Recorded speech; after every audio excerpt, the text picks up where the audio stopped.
สวัสดีพ่อแม่พี่น้องที่เคารพรักเบิดสุขุสุคนเด้อพี่น้องเด้อมาพี่น้องมากินข้าวนำกันมื้อนี้พี่น้องเอ้ยใบเทียนมุกมักเล่นใส่ไข่เด้อพี่น้องเด้อใส่มาแล้วก็อันนี้แม่นมุกปลาพี่น้องเอ้ยโอ้มื้อนี้เว้าเรื่องเมนูมุกเด้อพี่น้องเด้อหลายมุกเนาะพี่น้องเนาะมาแซ่บเลยพี่น้องเอ้ยแซ่บนำกันกิน2คนคือเก่าเด้อพี่น้องเด้อมาเด้อ FC มาทุกคนมื้อนี้มากินข้าวน้ำบ่าวเซียนเด้อมื้อนี้เด้อพี่น้องเอ้ยกินข้าวเพียนพี่น้องมื้อนี้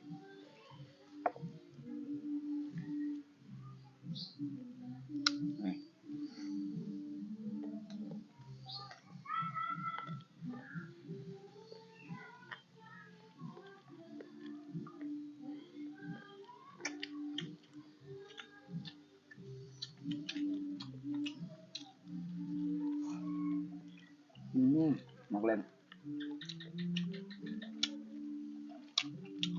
ของโปรด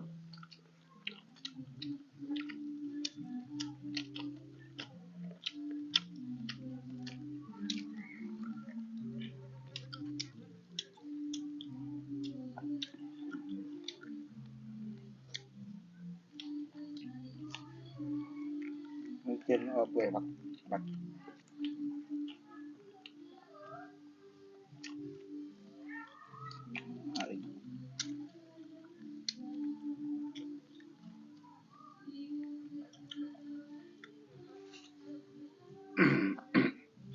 เมนูหากินง่ายๆตามธรรมชาติ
เผ็ดดิบ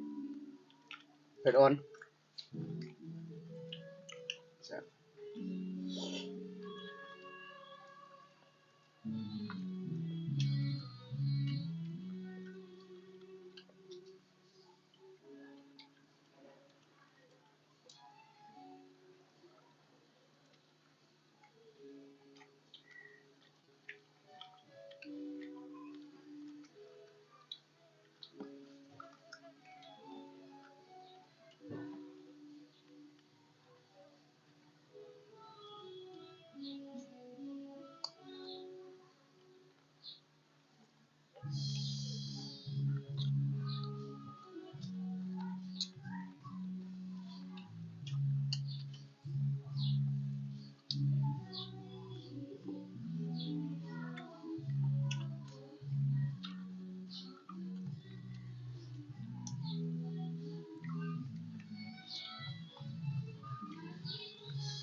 พี่น้องเอ้ยคลิปนี้ก็บ่มีหลากหลายเด้อพี่น้องเด้อก่อนอื่นก็ต้องขอขอบคุณทุกๆ FC สวัสดีสบายดีบ๊ายบาย